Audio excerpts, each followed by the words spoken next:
تو اس کے اوپر جو ہے متفق ہیں پیپلز پارٹی کے بہت سارے رہنما، اور میرے خیال سے حتمی نشستوں کے اندر مزید یہ چیزیں طے ہو جائیں گی اور صورتحال مزید بہتر ہو جائے گی.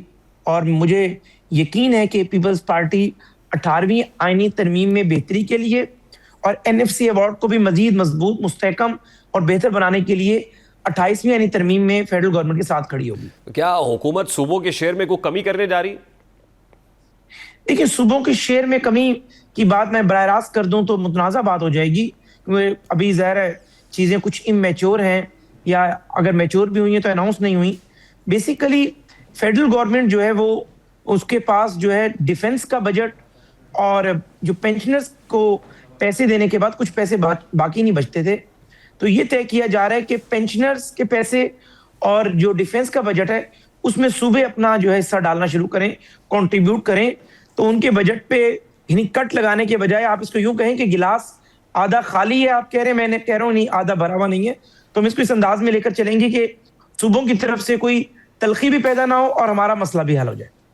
ٹھیک، تو اس پہ یقیناً پھر شیئر کی جب بات ہوگی تو کس کو کتنا شیئر جا رہا ہے پاکستان پیپلز پارٹی، کیونکہ سندھ میں حکومت ہے اور پھر پنجاب میں پاکستان مسلم لیگ نون ہے، تو اس پر ایک تنازع ضرور کھڑا ہو سکتا ہے کہ ہمیں شیئر اتنا نہیں مل رہا ہے جتنا ہمارا ڈیو شیئر ہے، یا اس میں کوئی سب سے زیادہ کوئی ایکویشن ایسی سیٹ کریں گے کہ پرپورشن سیم ہوگی جتنا پنجاب سے کٹوتی کرنی ہے یا سندھ سے کرنی؟ نہیں، دیکھیں، پہلے بھی سب متفق ہیں اس بات پر، سندھ بھی متفق ہے، بلوچستان بھی اور کے پی کے بھی، کہ 2010 کے NFC ایوارڈ میں سب سے بڑی قربانی پنجاب نے دی تھی، اپنا حصہ اپنے بھائی صوبوں کو دیا تھا. اور اس مرتبہ بھی ایسا ہی ہوگا کہ جو NFC ایوارڈ میں تبدیلی ہوگی اور مرکز کو مستحکم اور معاشی حوالے سے مضبوط کرنے کے حوالے سے جو سٹیپس ہوں گے، اس میں بڑا شیئر پنجاب دے گا، پھر جو ہے سندھ ہوگا، پھر KPK، دین پھر بلوچستان. تو اس کو اس انداز میں کیا جائے گا تاکہ جو ہے جو بڑا صوبہ ہے، جو زیادہ برداشت کر سکتا ہے، اس کو ذرا زیادہ جو ہے وہ اس میں ذمہ داری دے دی جائے، اور جو صوبے کمزور ہیں معاشی حوالے سے ان کے اوپر ذرا کم بوجھ ڈالا جائے. لیکن to cut story short, basically NFC award جو 2010 میں لایا گیا تھا اس کو ذرا مزید اس میں جدت لائی جائے گی، اس کو مزید بہتر کیا جائے گا، اور انشاءاللہ تعالی چاروں صوبے اس پر متفق ہوں گے. یعنی آپ یہ کہہ رہے ہیں کہ 28ویں ترمیم تو باہر صورت آ رہی ہے؟ جی، 28ویں یعنی ترمیم تو ہم پہلے دن سے چاہتے ہیں کہ آ جائے، لیکن ظاہر ہے جن چیزوں کی اوپر آنی ہے ان پر اگر کنسنسس ڈیولپ نہیں ہوگا، اور کنسنسس کے بغیر ظاہر ہے ہمارا جو 224 کا فگر ہے نیشنل اسمبلی میں، یعنی قومی اسمبلی کے ممبران کا، اور 64 کا فگر ہے سینٹ آف پاکستان میں، جب تک وہ پورا نہیں ہوگا تو ظاہر آ نہیں سکتی تھی. ہم تو چاہتے ہیں کہ یہ 2 مہینے پہلے آ جاتی، لیکن اب انشاءاللہ تعالی حالات اس طرف جا رہے ہیں، یا تو اس سال کے آخر میں یا 2026 کے شروع میں انشاءاللہ تعالی عوام کو 28ویں آئینی ترمیم کا تحفہ دیں گے. ٹھیک، ظاہر ہے اس کے لیے حکومت کو اپنی اہم اتحادی پیپلز پارٹی کو آن بورڈ رکھنا پڑے گا. ایک طرف تو یہ، دوسری طرف ابھی 2 روزہ قومی کانفرنس کی بات کر رہی ہے تحریک تحفظ آئین پاکستان، اور پاکستان تحریک انصاف بھی کو تحریک چلانے کی بات کر رہی ہے. تو کیا حکومت اس حوالے سے چوکنا ہے یا کوئی خطرہ محسوس کر رہی ہے؟ حکومت دیکھیں جی ہر وقت چوکنا رہتی ہے اور بالکل خطرہ بھی محسوس رکھتی ہے، لیکن یہ اس طرح کی تحریکیں 3 دفعہ پہلے چلا چکے ہیں 8 فروری 2024 کے بعد. اگر اب بھی چلا لیں گے تو کوئی اس میں ایسی قیامت نہیں آئے گی. اور جہاں تک یہ بات کرتے ہیں کہ تمام سیاسی جماعتیں ان کے ساتھ ہوں گی، چاہے فضل الرحمان صاحب ہوں یا باقی جماعتیں ہوں، تو میرے خیال سے فضل الرحمان صاحب جو ہے وہ تحریک انصاف کی چھتری کے نیچے نہیں آئیں گے. اور اگر انہوں نے تحریک چلائی بھی اور اگر پرامن ہوئی تو ہمیں کوئی اعتراض نہیں ہے، لیکن اگر اس میں کوئی تشدد ایڈ کریں گے یا کوئی انتشار پھیلائیں گے تو پھر ریاست آنی ہاتھوں سے نمٹے گی. دیکھیں NFC کا تعلق بھی تو ظاہر ہے KPK کے ساتھ بھی تو ہے، تو وہ بھی ایک سٹیک ہولڈر تو ہے اس سارے معاملے کے اندر. تو آنے والے دنوں میں جب حکومت کوئی ایسا انیشیٹو لیتی ہے تو یہ بھی ظاہر ہے it can add fuel to fire.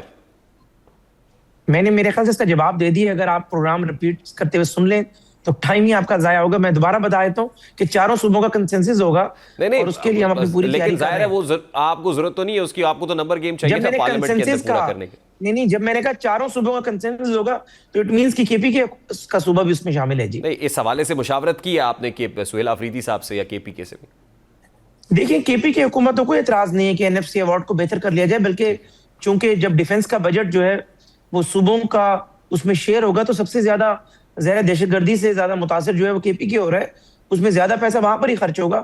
تو KPK کو NFC ایوارڈ میں ترمیم پہ کوئی اعتراض نہیں ہے. اچھا لاسٹلی حذیفہ رحمان صاحب، گزشتہ رات بھی ہم نے دیکھا ڈیالہ کے پارک واٹر کینن کا استعمال کیا گیا، ملاقات کی اجازت بہنوں کو نہیں دی جا رہی ہے، تو اس حوالے سے کیا حکومت یہ طے کر چکی ہے کہ اب بانی پی ٹی آئی سے کوئی ملاقات نہیں ہوگی؟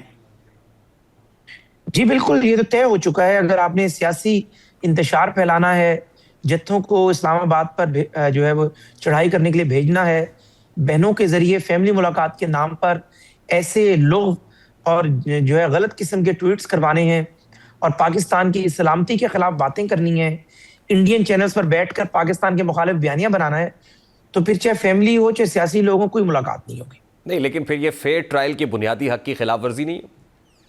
نہیں، بالکل بھی خلاف ورزی نہیں ہے. آپ آئین پاکستان جا کر پڑھیں پھر مجھ سے سوال کریں آئین کہ کون سی پاکستان کے خلاف پہلے ورزی ہے. چیپٹر کے اندر آرٹیکل 1 سے لے کے 25 تک بات ہی بنیادی حقوق کی ہے، کیا قیدی کے بھی لکھا ہوا ہے بنیادی اس میں؟ حقوق ہوتے ہیں سر. آپ مجھے بتائیں نا، پھر میں آپ کو جواب دیتا ہوں کون سے آرٹیکل کی ہم وائلیشن کر رہے ہیں. مجھے آپ بتائیں تاکہ میں پھر آپ کو ریسپونڈ کرتا ہوں. دیکھیں، ملزم کے بھی، قیدی کے بھی بنیادی حقوق ہے کہ آپ اس کے اب کاؤنسل میں کی آپ کو ایکسس جواب دیں، دے دیتا ہوں. وکیل ایز کی اے لائر ملاقات میں آپ کو کرنے دیں، جواب اس دے کی دیتا ہوں. فیملی کی ملاقات اب ایز کرا اے دیں. لائر میں آپ کو ایز اے لائر اب میں آپ کو جواب دے دیتا ہوں. بالکل، آپ نے ان جنرل تو بات کر لی. پہلی بات تو یہ ہے کہ آپ ایک آزاد شہری ہیں. آپ کے فنڈامنٹل رائٹ اور ایک ملزم کی فنڈامنٹل رائٹ اس حد تک، تو fundamental right article 1 to 19 basically جو ہے یہاں سے بنیادی انسانی حقوق جو ہے ان کی بات کی جاتی ہے. اور آرٹیکل 1 to 14 جو ہے اس میں ذرا آرٹیکل 14 ہے رائٹ ٹو موومنٹ کو زیادہ تر ہم اٹریکٹ کرتے ہیں کہ آپ کسی کی بھی رائٹ ٹو موومنٹ سیلف نہیں کر سکتے. لیکن جب آپ کسی بندے کو سزا دے دیتے ہیں اور وہ اسٹیبلش جو ہے کنوکٹڈ مجرم بن جاتا ہے، تو اس کی فنڈامنٹل رائٹ وہ نہیں رہتے. یعنی فنڈامنٹل رائٹ میں یہ ہے کہ آپ ووٹ کاسٹ کر کر خود بھی الیکشن لڑنا چاہیں لڑ سکتے ہیں، لیکن ایک سزا یافتہ جو مجرم ہے وہ الیکشن نہیں لڑ سکتا، ووٹ ڈال سکتا ہے، تو اس کے اختیار محدود ہو گئے. سر اسی طریقے سے سزا یافتہ بندہ سر ہم بنیادی اگر الیکشن انسانی نہیں لڑ حقوق کی سکتا. بات کر رہے ہیں سر، ملزم یا مجرم کی بات میں نہیں آپ کر کو رہے اسی ہیں، میں تو وہ بتا رہا ہوں انسان ہی نا نا. جی. دیکھیں، انسان ہے تو انسان 26 کروڑ لوگوں کے انسانی حقوق جو ہے اس کو وائلیٹ نہیں کر سکتا. انسان یہ نہیں کر سکتا کہ وہ جیل میں بیٹھ کر کہے کہ اسلام آباد پر چڑھائی کرنی ہے. میرا فنڈامنٹل رائٹ ہے کہ میں اپنی بہن اور اپنی پارٹی کے لوگوں سے بات کروں اور اس کے نتیجے میں اسلام آباد میں لاشیں بچ جائیں. ایسا آئین میں کہیں نہیں لکھا ہوا. آئین کے اندر جو ہے جو ڈسکریمنیشن ہے آرٹیکل 9، یعنی دونوں کو بنیادی حقوق جو ہے آپ کے اور میرے دونوں برابر ہیں. یہ نہیں ہو سکتا کہ میں اپنے بنیادی انسانی حقوق کو پروٹیکٹ کرنے کے چکروں میں آپ کے انسانی حقوق جو ہے وہ معطل کر بیٹھوں اور آپ جو ایک آزاد شہری ہوں جبکہ میں ایک سزا یافتہ مجرم ہوں. اب دیکھیں نا آئین سر، جو ہے اسلام بڑا آباد پہ چڑھائی اس تو بارے بعد میں میں ہوگی واضح ہے. حذیفہ رحمان صاحب، پہلے آپ نے پابندی لگا پہلے دی، ہوئی یعنی ہے. پہلے انسانی نہیں، حقوق کس کی نے کہا خلاف ہے آپ ورزی کو؟ تو آپ نے کی، وہ تو بعد نہیں، میں آپ ہوگی کو نا جو کس آپ نے کہا ریزیوم ہے؟ کر رہے ہیں. آپ کو کس نے کہا ہے یہ 26 نومبر 2024 کو کس نے چڑھائی کی تھی؟ اسلام آباد میں گولیاں چلتی تھیں. اللہ نے بڑا خاص کرم کیا کہ پولیس اور عام لوگوں کا اس لیول کا نقصان نہیں ہوا. اس مرتبہ بھی ہمارے پاس ثبوت اور شواہد موجود تھے. اگر عدالت جاتے گئے نہیں نا، اس کے بعد اسلام آباد ہائی کورٹ کے ایک آرڈر کی بات کرتے ہیں، ہم عدالت میں سارے شواہد دے دیتے کہ یہ شخص اندر بیٹھ کر یہ گفتگو کرتا ہے. اگر وہ بندہ 26 نومبر 2025 کی منصوبہ بندی نہ کر رہا ہوتا اور اسلام آباد میں لاشیں گرانے کی پلاننگ نہ کر رہا ہوتا تو ہم اس کے فنڈامنٹل رائٹ کبھی بھی سرف نہ یعنی کرتے. ملاقات کی پابندی ہر صورت نہیں ملے گی، حکومت یعنی اجازت نہیں ہوگی. I have to take a break here sir. بہت شکریہ حذیفہ رحمان صاحب آپ کے وقت کے لیے. بھی ایک بریک لیں گے، بریک کے بعد جب واپس آئیں گے تو 2 روزہ قومی کانفرنس پاکستان تحریک انصاف کے کنسرنز کو لے کے اپوزیشن جو کر رہی ہے اس پر بات کریں گے. سابق وفاقی وزیر سینئر سیاستدان محمد علی درانی صاحب جوائن کریں گے اس بریک کے بعد. ہمارے ساتھ رہیے.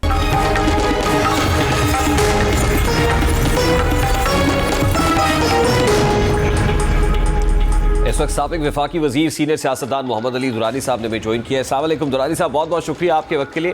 درانی صاحب، سب سے پہلے تو تحریک تحفظ آئین پاکستان کے پلیٹ فارم سے 2 روزہ قومی کانفرنس ہونے جا رہی ہے. جس انداز میں یہ ہو رہی ہے، جو ارینجمنٹس آپ کو نظر آ رہے ہیں، آپ کو لگتا ہے کہ الٹیمیٹلی یہ افیکٹو ہوگی یا کوئی مقصد اچیو کر پائے گی اپنا؟ بسم اللہ الرحمن الرحیم. پہلی بات تو یہ ہے کہ ایسی کوئی بھی کانفرنس ہونا کسی اجتماعیت کی طرف کسی پارٹی کا بڑھنا خوش آئند ہوتا ہے، ملک کے لیے تو بہتر ہوتا ہے. لیکن اب یہ مجھے نہیں پتا کہ یہ آیا اپوزیشن کی ہے یا اپوزیشن اور حکومت دونوں کی ہے. یہ ایک میرا خیال ہے اس میں شاید پیپلز پارٹی کو بھی بلایا ہے انہوں نے، یا جی دعوت تو دی گئی ہے اس میں پیپلز پارٹی کو بھی. میں یہ سمجھتا ہوں کہ یہ تھوڑا سا دس شوز کہ ڈس اورینٹیڈ ہے اس معاملے میں اپروچ آف جو پروگرام کرنے والے ہیں ان کی. چونکہ اگر وہ اس کو صرف اپوزیشن کی یونٹی کی کانفرنس بناتے تو یہ تو ایک وہ ہوتا ان کی پارٹیز جو ہیں ان کی لائن اینڈ لینتھ کے برابر ہوتا. اور اگر انہوں نے حکومت کو بلانا تو پھر حکومت کے پاس ہی چلے جائیں. وہ تو پھر ہر مہینے ہوتی ہے کانفرنس آل پارٹیز, اسمبلی کے اندر بھی ہوتی ہے, سینٹ کے اندر بھی ہوتی ہے. تو اس کے لیے الگ سے کوئی اہتمام کی ضرورت تو نہیں تھی. اور دوسری بات یہ بھی ہے کہ جو پی ٹی آئی کی لیڈرشپ کی مسلسل ایک پالیسی رہی ہے اس سے یہ کلیئر ڈائسنٹ ہوگا, اور اس کی وجہ سے میرا خیال یہ ہے کہ ان کی یونٹی کے بجائے فردر جو ہے وہ ڈس اورینٹیشن آئے گی. اگر وہ کسی بھی حکومتی پارٹی کو یا ایسی پارٹی کو جو حکومت میں شامل ہے ڈائریکٹلی اور انڈائریکٹلی اس کو بلائیں گے تو اس کا مطلب یہ ہے کہ یہ اپوزیشن کی یونٹی نہیں ہوگی, یہ ایک کنفیوزڈ یونٹی ہوگی. نہیں, لیکن بظاہر تو یہ لگ رہا ہے کہ P T I is banking آن تحریک تحفظ عین پاکستان اینڈ محمود خان اچکزئی کے فیصلے محمود خان اچکزئی کریں گے کہ مفاہمت ہوگی یا مزاحمت ہوگی, تحریک چلے گی, یا محمود خان اچکزئی نے فیصلہ کرنا ہے؟ دیکھیں, مفاہمت کا فیصلہ محمود خان صاحب اگر کرتے ہیں تو بہت زیادہ اچھا ہوگا. پھر محمود خان صاحب کو ایک ایج بھی ہے کہ ان کا بڑا پرانا تعلق ہے میاں نواز شریف صاحب کے ساتھ, زرداری صاحب کے ساتھ, اور وہ ان کے ساتھ اکٹھے کام کیا ہوا ہے, بہت ایک دوسرے سے قربت رہی ہوئی ہے.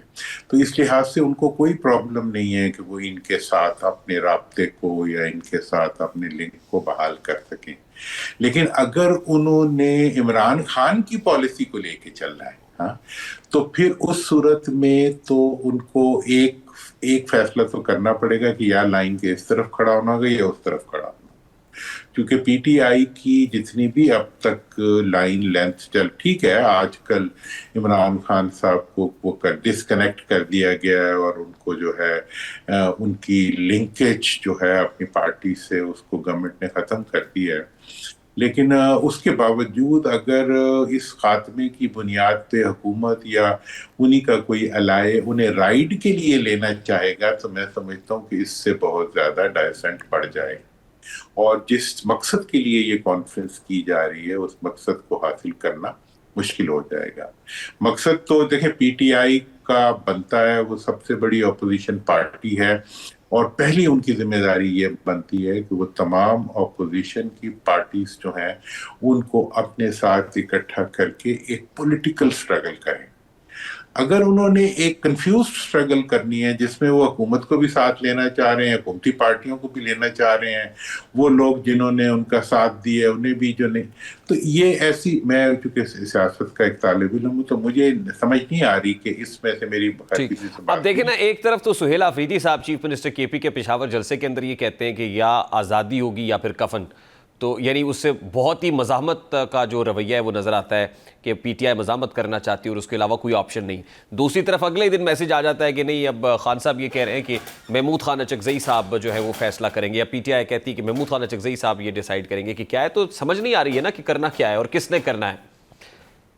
دیکھیں, بات یہ ہے کہ یہ جو اندر انہیں رکھا گیا ہوا ہے حکومت کی طرف سے اپریہنڈ کیا ہوا ہے, کوئی سرٹن بات نہیں کی جا سکتی کہ انہوں نے کیا کہا ہے اور کیا نہیں کہا. میں عدالت کے پوائنٹ آف ویو سے بھی کہہ رہا ہوں کہ اگر کوئی موقف کوئی قیدی کی, کسی گرفتار شدہ قیدی کے سے ریفرنس سے کوئی بھی چیز اگر پبلک میں آتی ہے تو وہ سوائے اس سٹیٹمنٹ کے جو مجسٹریٹ کے سامنے دی گئی اس کی کوئی حیثیت نہیں. انہوں نے کیا کہا کیا نہیں کہا یہ تو ایک بالکل بہت, اور اب تو یہ اس پہ بات بھی ہو رہی ہے. دوسری بات یہ ہے کہ آپ نے ایک چیز جس کو آپ نے اسیس کرنا ہے وہ ان کے پاسٹ کا جو ایک کنسسٹنٹ پالیسی رہی ہے. اگر اس کو دیکھا جائے تو خان صاحب کو اگر آپ ہاٹ پلیٹ پہ بھی بٹھا دیں تو وہ جو ہے وہ پیپلز پارٹی اور پی ایم ایل این کے ساتھ اور وہ پارٹیاں جو ان کے ساتھ ہیں ان کے ساتھ شامل ہونے کے لیے تیار نہیں ہوں گے. اب ایسی صورت میں محمود خان صاحب جو بھی فیصلہ کریں گے وہ تو مطلب ایک بزرگ اور ایک آنریبل سیاستدان ہے, وہ تو جائز ہوگا, لیکن میں نہیں سمجھتا کہ وہ in line with the policies of P T I leadership ہوگا. اگر پی ٹی آئی کے اور اگر یہ اس ساری ڈائسنٹ کے اندر جو لوگ ان کے ساتھ ہیں وہ بھی ہوتے ہیں. دوسری بات میں یہ بھی بتا دوں کہ اس سے فائدہ بھی کوئی نہیں ہوگا. اگر وہ چاہتے ہیں کہ حکومتی پارٹیوں کو بلائیں تو یہ بھی خوش آئند بات ہے، لیکن اس کے لیے پھر ڈائریکٹ جا کے محمود خان صاحب کے جتنے میاں نواز شریف صاحب سے اچھے تعلقات ہیں وہ اس سے کم ان کے عمران خان صاحب کے ساتھ ہوں گے. میاں صاحب کا ان کا بہت اچھا تعلق. تو اگر وہ یہی بات کرنی ہے تو سیدھا جا کے میاں نواز شریف صاحب کو انوائٹ کریں. پھر تو بہتر ہے کہ یہ جاتی عمرہ میں رکھیں اس کانفرنس کو، یا پھر لیکن سر وہ پھر اختیار کی بھی بات ہے نا. محمود خان چکزئی کا اختیار تو ایک طرف کہ ان کو کتنا مینڈیٹ ہے، لیکن پی ٹی آئی کی اپنی لیڈرشپ، آپ نے کہا نا وہ پی ٹی آئی لیڈرشپ سے الائنڈ ہو. اب پی ٹی آئی کی لیڈرشپ ہے کون؟ وہ بیرسٹر گوہر ہیں، سلمان اکرم راجہ ہیں، یا پھر علیمہ بی بی ہیں جو رات 2 بجے بھی اڈیالہ کے باہر بیٹھی ہوئی تھی اور پھر واٹر کینن کا استعمال کیا گیا ڈسپرس کرنے کے لیے. بظاہر لگتا ہے کہ علیمہ بی بی فیصلے لے رہی ہیں، یا پریکٹیکل پالیٹکس تو وہ کر رہی ہے اس وقت. دیکھیں یہ اب اس وقت تو اس کانفلکٹ کو تو بہت بڑھایا جا رہا ہے اور اس کے اوپر گورنمنٹ بھی پلے کر رہی ہے، میڈیا میں بھی آبویسلی یہ پلیبل ہے بھی. یہ نہیں میں کہہ رہا کہ اس کو اگر آپ اٹھا رہے ہیں تو یہ ناجائز، یہ بات تو ہے. دیکھیں لیکن ایک ہوتی ہے فیملی پالیٹکس. فیملی پالیٹکس یہ ہے کہ بہنیں جو ہوتی ہیں وہ تو بھائیوں کے لیے دیوانیاں ہوتی ہیں، اور میری اپنی بہنیں ہیں، مجھے پتا ہے کہ بہن بھائی کے لیے کس طرح سوچتی ہیں.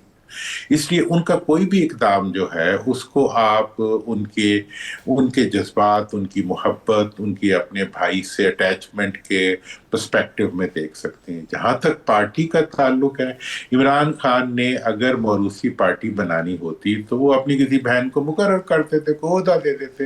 انہوں نے کوئی عہدہ نہیں دیا، تو اس لیے یہ بات تو ہوگی ڈسکنیکٹ. اب اس وقت جو ٹریک ہے پی ٹی آئی کی پالیٹکس کا، وہ 2 اس پہ چل رہا ہے ٹریک. ایک ٹریک تو وہ ہے جو پارٹی لیڈرشپ چلا رہی ہے، اور دوسرا ٹریک وہ ہے جو بہنیں اپنی ایک جسے کہتے ہیں ایموشنل کیمپین جو ہے وہ رن کر رہی ہیں.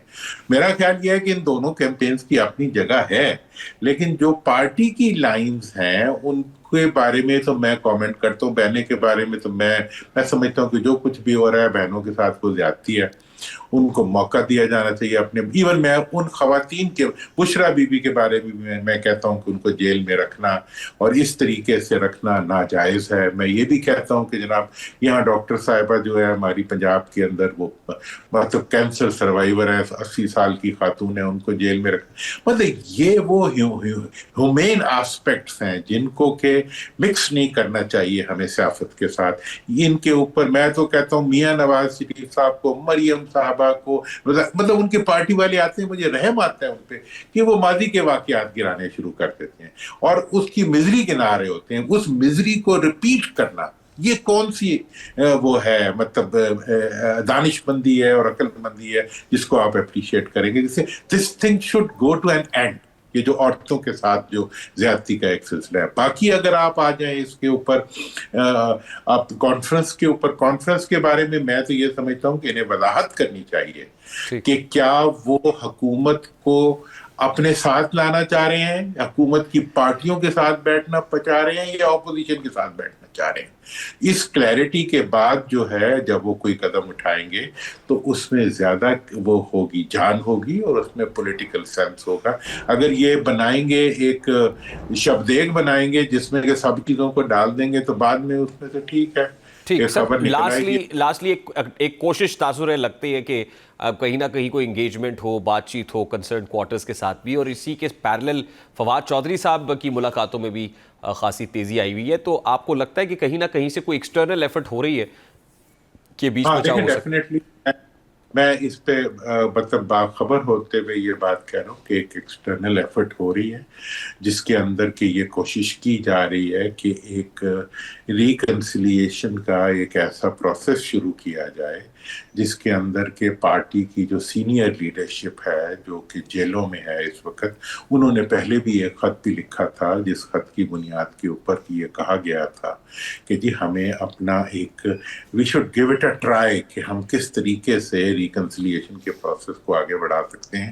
تو میں سمجھتا ہوں کہ اگر آپ جس طریقے سے فواد اور باقی دوست کام کریں کہ خاموشی سے میڈیا بہت زیادہ ایکسپوئر کے بغیر ٹریک 2 ڈپلومیسی پہ اگر اس قسم کی ایفرٹس کی جاتی ہیں تو اس کا بہتر نتیجہ نکل سکتا ہے. اور انہیں they should continue what they are doing. اور اس میں جو پارٹی کی دیگر لیڈرشپس ہیں, جو سینئر لیڈرشپس ہیں, ان کو ایک سیم طریقے کے اوپر چلنا چاہیے. لیکن یہ جو اب مجھے لگتا ہے کہ یہ جو کانفرنس سے ایک دم سے ہو گئی اپوزیشن, اس کی وجہ سے وہ ایفرٹس جو ہے وہ بھی ہو جائے گی. ٹھیک ہے, بہت بہت شکریہ درانی صاحب آپ کے وقت کے لیے. سابق وفاقی وزیر سینئر سیاستدان محمد علی درانی صاحب ہمارے ساتھ موجود تھے. لیٹس ٹیک اے بریک اور بریک کے بعد واپس آتے ہیں.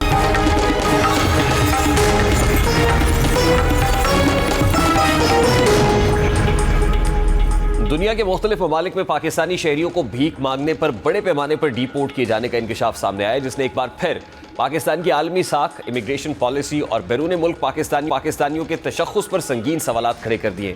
قومی اسمبلی کی اسٹینڈنگ کمیٹی برائے اوورسیز پاکستانیز اور انسانی حقوق کے اجلاس میں ڈی جی ایف آئی اے نے اعداد و شمار پیش کرتے ہوئے بتایا کہ صرف رواں سال کے دوران ہزاروں پاکستانیوں کو بھیک مانگنے اور غیر قانونی سے مختلف ممالک سے واپس بھیجا گیا, جو نہایت تشویشناک صورتحال کی عکاسی کرتا ہے. یہ خبر محض اعداد و شمار تک محدود نہیں بلکہ ایک گہرے قومی مسئلے کی نشاندہی کرتی ہے. کمیٹی کو بتایا گیا کہ اس سال مجموعی طور پر 51,000 پاکستانیوں کو مختلف ممالک سے آف لوڈ یا ڈی پورٹ کیا گیا, جس میں سب سے زیادہ تعداد ان افراد کی تھی جو بھیک مانگنے میں ملوث پائے گئے.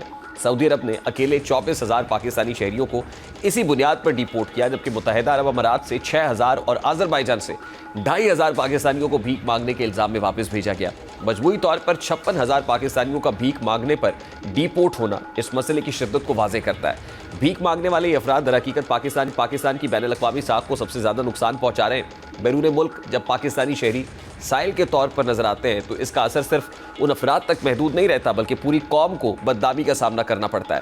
اس کے نتیجے میں نہ صرف پاکستانی پاسپورٹ پر اعتماد کم ہوتا ہے بلکہ بیرون ملک مقیم محنتی اور باعزت پاکستانیوں کے لیے بھی ویزا, امیگریشن اور روزگار کے مواقع مشکل ہو جاتے ہیں. بہرحال قومی اسمبلی کی کمیٹی کو دی گئی بریفنگ میں یہ بھی انکشاف ہوا ہے کہ بھیک مانگنے اور غیر قانونی بیرون ملک جانے کے لیے مختلف ہیلے بہانے اختیار کیے جا رہے ہیں. کچھ افراد عمرے کے نام پر سفر کرتے ہیں لیکن ان کے پاس یورپ جانے کے دستاویزات موجود ہوتے ہیں جس پر انہیں آف لوڈ کیا جاتا ہے. اسی طرح کمبوڈیا, برما اور دیگر ممالک سیاحتی ویزوں پر جانے والے ہزاروں افراد واپس نہیں آئے, جو انسانی اسمگلنگ اور غیر قانونی نیٹ ورکس کی موجودگی کی طرف اشارہ کرتا ہے. جعلی فٹ بال کلب کے ذریعے لوگوں کو جاپان بھیجنے اور ایک معذور شخص کے بھی اس ٹیم کے ساتھ چلے جانے کا واقعہ اس پورے نظام کی بدنظمی اور جال سازی کو بے نقاب کرتا ہے. تاہم یہ بات بھی قابل ذکر ہے کہ ایف آئی اے اور حکومت کے حالیہ اقدامات سے کچھ مثبت نتائج سامنے آئے ہیں.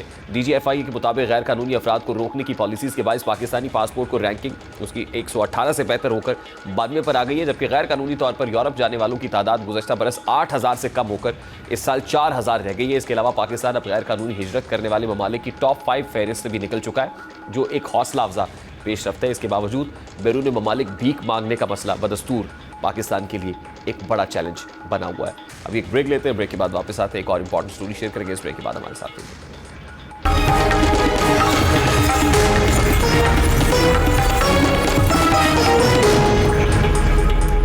گوگل نے اپنا ڈارک ویب رپورٹ ٹول بند کرنے کا فیصلہ کر لیا. در حقیقت یہ ٹول مختلف رپورٹ شدہ ڈیٹا بریچز اور ڈارک ویب پر موجود فہرستوں کو اسکین کرتا تھا اور اگر وہاں صارف کی فراہم کردہ معلومات سے مماثلت ملتی تو اسے الرٹ بھیج دیتا تھا.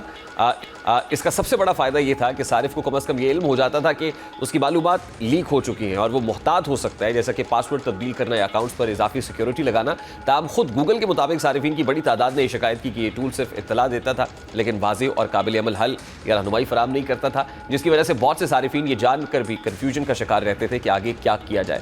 اب اس ٹول کے بند ہونے کا اعلان ایک اہم تبدیلی کی علامت سمجھا جا رہا ہے. 15 جنوری 2026 سے ڈارک ویب پر نئے ڈیٹا کی اسکیننگ بند ہو جائے گی اور 16 فروری 2026 کو یہ فیچر مکمل طور پر ختم کر دیا جائے گا, جبکہ اس سے متعلق تمام صارف ڈیٹا گوگل کے سرور سے حذف کر دیا جائے گا. اس فیصلے کے بعد سب سے بڑا اثر یہ ہوگا کہ صارفین کو براہ راست ڈارک ویب پر اپنی معلومات کے لیک ہونے کی خودکار اطلاع نہیں ملے گی. اس سے ڈیجیٹل سیکیورٹی کے حوالے سے آگاہی میں ایک خلا پیدا ہو سکتا ہے, خاص طور پر ان صارفین کے لیے جو ٹیکنالوجی یا سائبر سیکیورٹی کے بارے میں زیادہ معلومات نہیں رکھتے. تاہم گوگل کا موقف ہے کہ ڈارک ویب پر رپورٹ کا یہ اختتام ڈیٹا کے تحفظ سے دستبرداری نہیں بلکہ حکمت عملی میں تبدیلی ہے. کمپنی اپنے اب ایسے ٹولز پر توجہ دے رہی ہے جو صرف خطرے کی نشاندہی نہیں کریں بلکہ اس سے نمٹنے کے لیے واضح اقدامات بھی فراہم کریں. اسی تناظر میں گوگل سیکیورٹی چیک اپ, پاس کیز, پاسورڈ مینیجر جو ویریفیکیشن ہے اور پھر گوگل اتھینٹک فیکٹر جیسے جو ٹرو اتھینٹک فیکٹر ہے اس والے جو فیچرز ہیں وہ زیادہ مؤثر متبادل کے طور پر پیش کر رہا ہے. اس کے علاوہ ریزیلینس اباؤٹ یو فیچر کے ذریعے بھی صارفین سرچ ریزلٹس میں اپنی ذاتی معلومات تلاش کر کے بعض صورتوں میں انہیں ہٹانے کی درخواست بھی دے سکتے ہیں. مجموعی طور پر دیکھا جائے تو ڈارک ویب رپورٹ ٹول بند ہونا بظاہر ایک حفاظتی سہولت کے خاتمے جیسا محسوس ہوتا ہے، لیکن در حقیقت یہ ڈیجیٹل سیکیورٹی کے تصور میں ایک تبدیلی کی عکاسی کرتا ہے، جہاں صرف اطلاع دینے کی بجائے صارف کو خود اپنی آن لائن حفاظت کے لیے فعال کردار ادا کرنے پر زور دیا جا رہا ہے. پروگرام کا وقت اپنے اختتام کو پہنچا، ہم سے ملاقات ہوگی انشاءاللہ کل. اپنا رکھیے خیال. اللہ حافظ.